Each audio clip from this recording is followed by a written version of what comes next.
So, hello, I'm Mikaela. Indeed, today I'm going to talk about how to visualize spatial transcriptomics using U-CIE color encoding.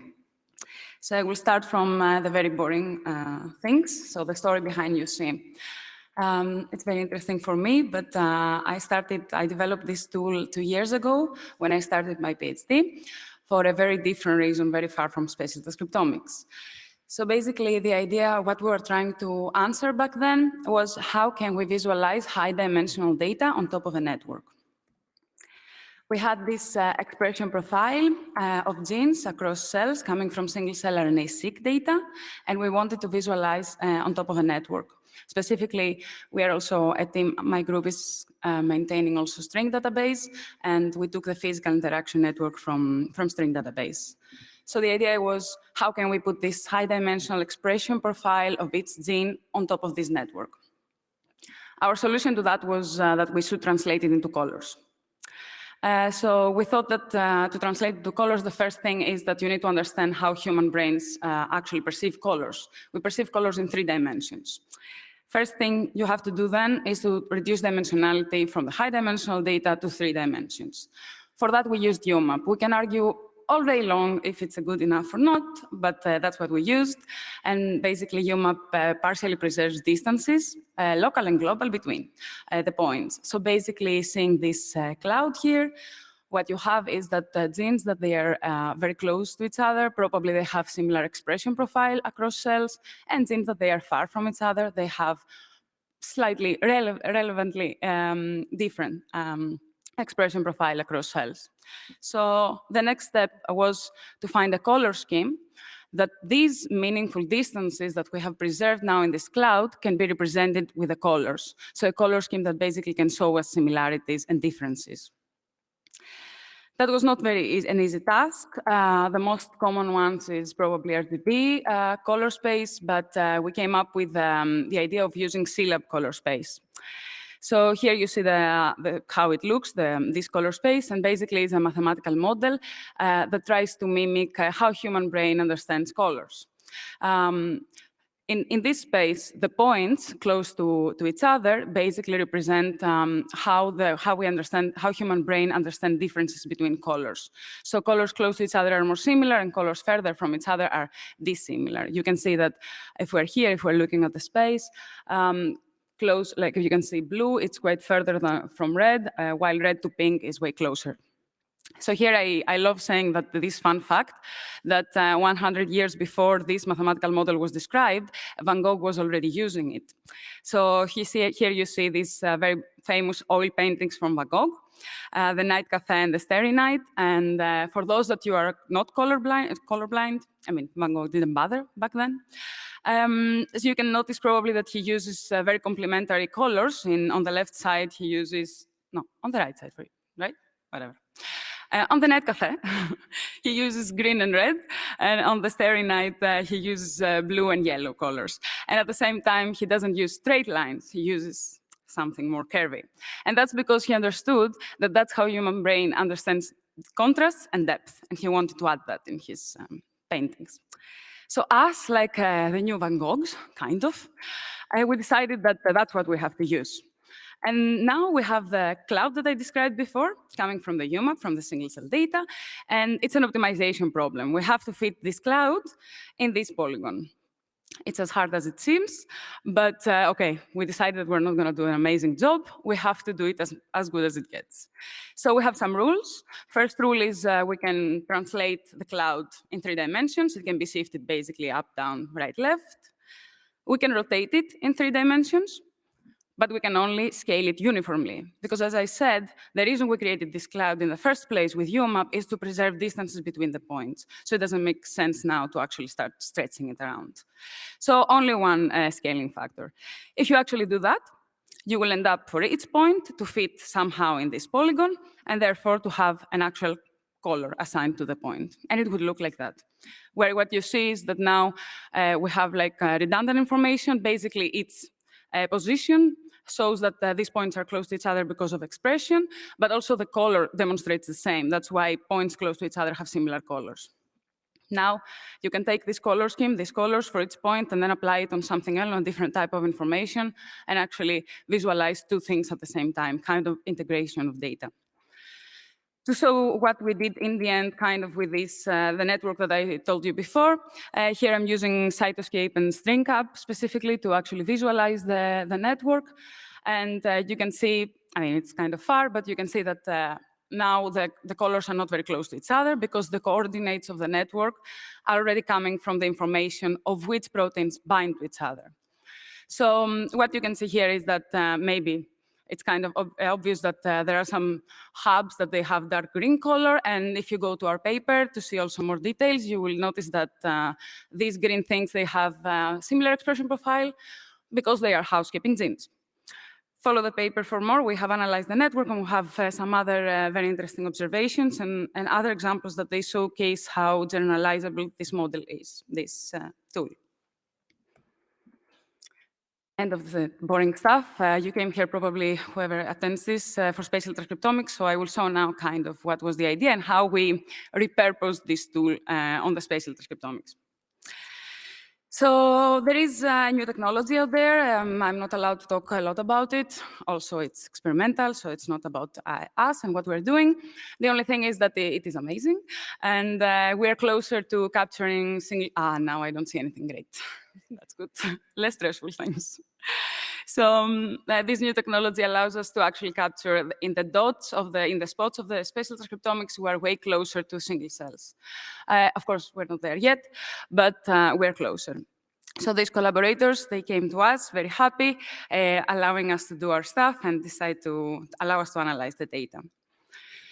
So a typical analysis of the spatial transcriptomics nowadays, it requires filtering and clearance of the data and removing spots that they don't have cells and spots that they have too many probably. And it leads at some point to clustering the regions. So here is the tissue. The tissue was from mouse brain.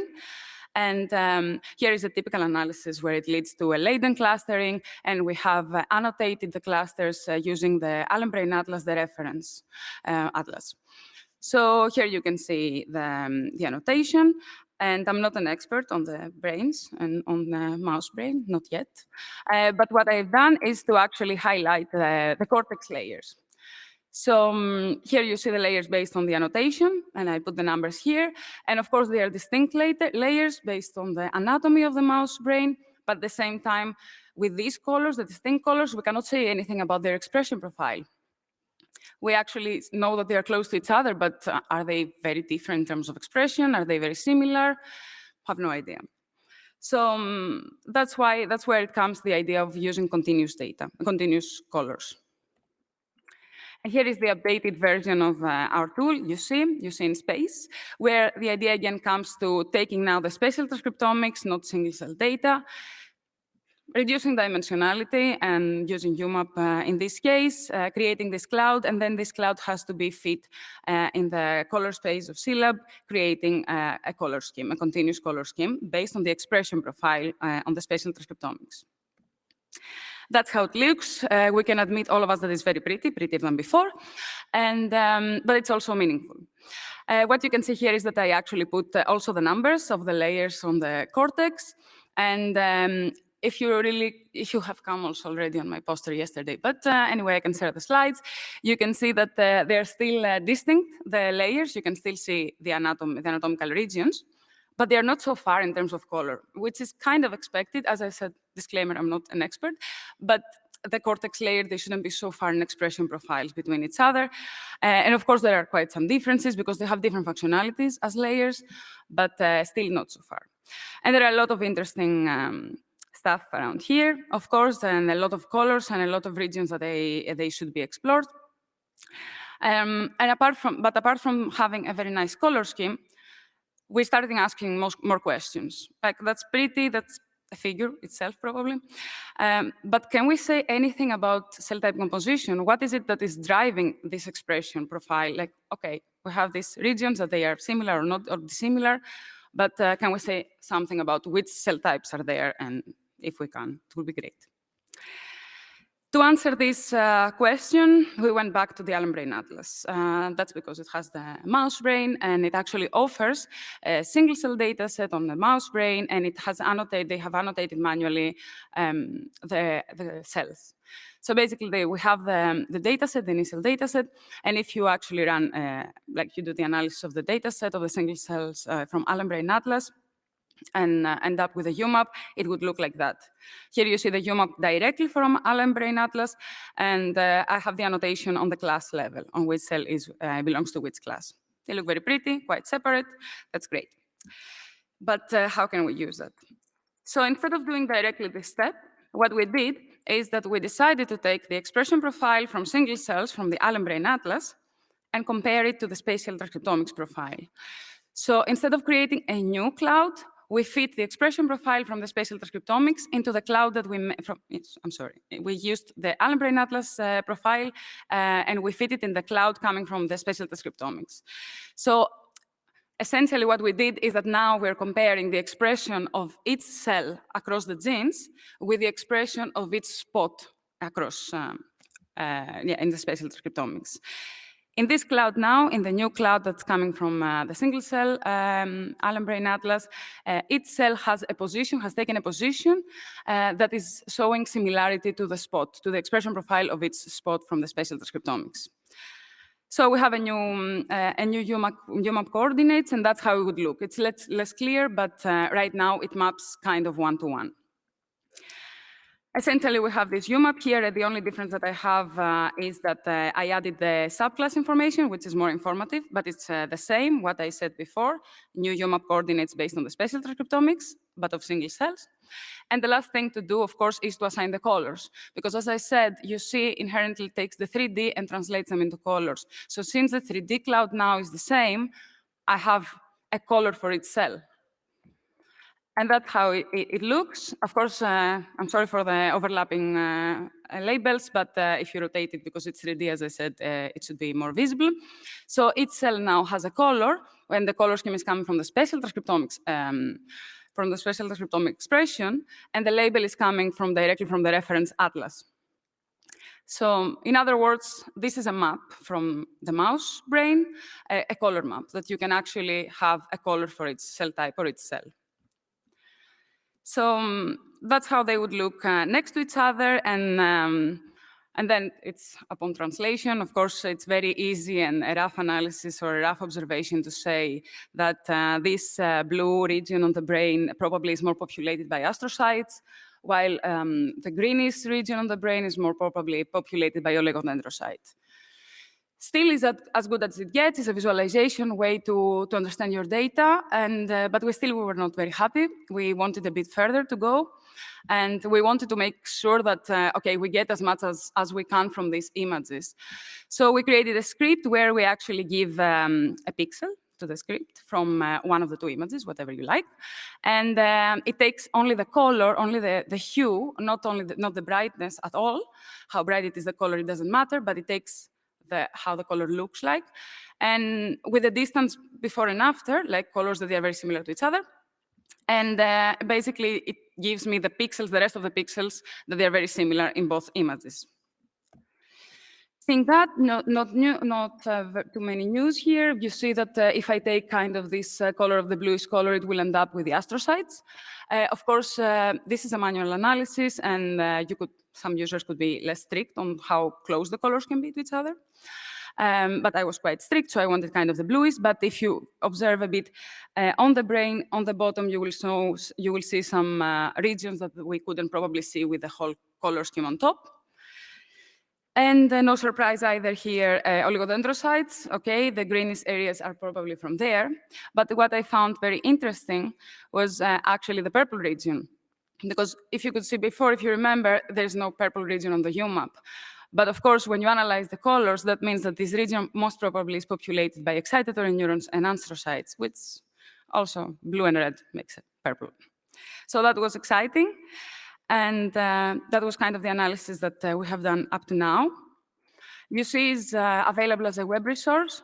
I'm not sure anymore. It was made for single cells. I'm not sure anymore you can actually upload spatial transcriptomics, which by default is millions of features. So try it and let me know. But I would highly recommend to go to the R package. It's distributed by CRAN, and you can upload. You can use it directly from CRAN, installing the package, the name, or from DevTools from GitHub.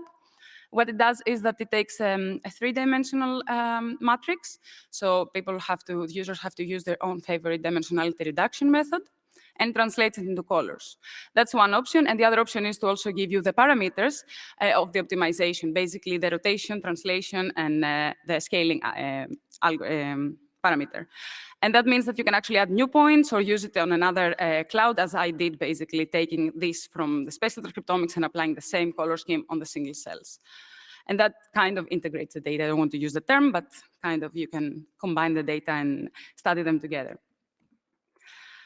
Final thing is that it's time for me to mention Esiverse. Even though it's in R, my package, the plan is that I will distribute it, either recreate it in Python or distribute it as a script that it actually takes as input and data, so it's compatible with the Esiverse. And I would like to thank all of the team. I'm part of this team, and it's amazing work, and it's open science, and I would invite you, everyone, to have a look at it. And we're doing great stuff. And very recently, we have launched this spatial data part of Esiverse. So there is a big effort on helping analyzing this type of data and understanding the field, because it's quite new, and we can do so many things, and still a bit unexplored. It's mainly Python, but of course it can be in other languages. And without it, I wouldn't be able to do most of the analysis, not so fast at least. Join our meetings. It's every other Tuesday. We have a summer break. Follow us on Twitter, and you will find out everything you need to know.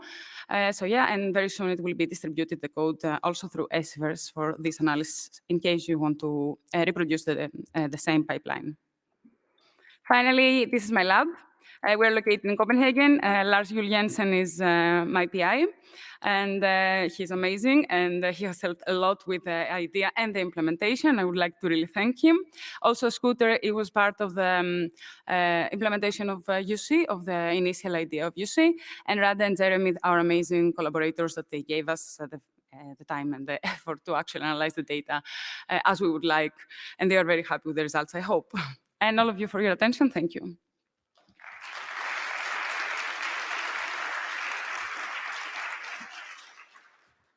Questions? Oh.